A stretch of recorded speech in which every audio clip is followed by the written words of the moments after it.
มาเด้อพี่น้องเด้อเก็บมะม่วงหนาวมะนาวโห ยายเขียนผู้เว้า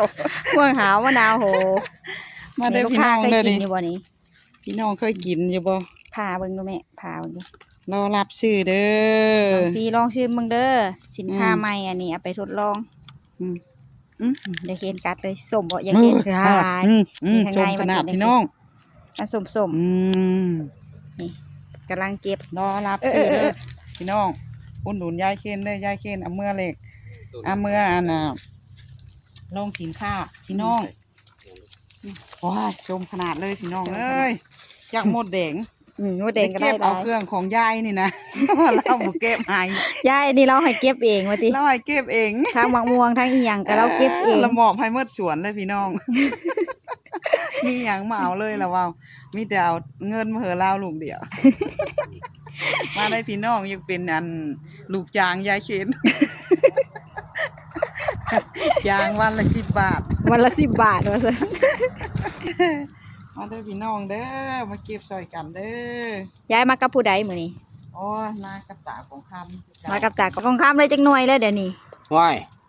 หากัน ได้เขาต้นหนึ่งเลยบ่น หากัน ได้เอาตู้ สองหน่วย เอาพ่อใหญ่กองข้ามเอาแต่เหลืองเอาแต่ดำๆมาได้เดี๋ยวนี้ เอาตึงๆมาละพ่อเอาตัวตึงๆมันระวังเด้อระวังหนามมันได้มันมีหนามไม่ได้ตัวนั่นนี่ที่พ่อตัดเอาออกหนามมาดิมันมีหนามมันจะเราจะไปจับมันหนึกหนามมาดิหมาอีหยังพ่อนี่หมาอีหยัง มักเน่าโห มะม่วงหาวมะนาวโห มักม่วงหาวมักเน่าโห ยายเคนว่ามะม่วงหนาวมะนาวโหว่าซั่นยายเคนเฮ็ดทุกอย่างพี่น้องเอ้ยที่เป็นเงิน กินเงินละพอได้อยายเก็บเอาก็เก็บ เอาตึงๆมันยายจังแซ่บนี่เอาแบบนี้ตึงๆแบบนี้นี่ของยายได้หลายแล้วเด้อ โอ้ กิโลเกือบ2 กิโลแล้วเด้อย ายเข็นน่ะกินดากมากได้ ยายเคนมักได้โอ้ยมะพร้าวหล่นเพิ่นกำลังเอามะพร้าว ตามด้วยพี่น้อง หน้าตามันเป็นจังซี่เด้อแซ่บพร้อมพี่น้องเอาไปตำส้มแซ่บๆนี่หน่วยใหญ่ๆเอายายระวังเด้อมดแดงเด้อทางหน้าหั่น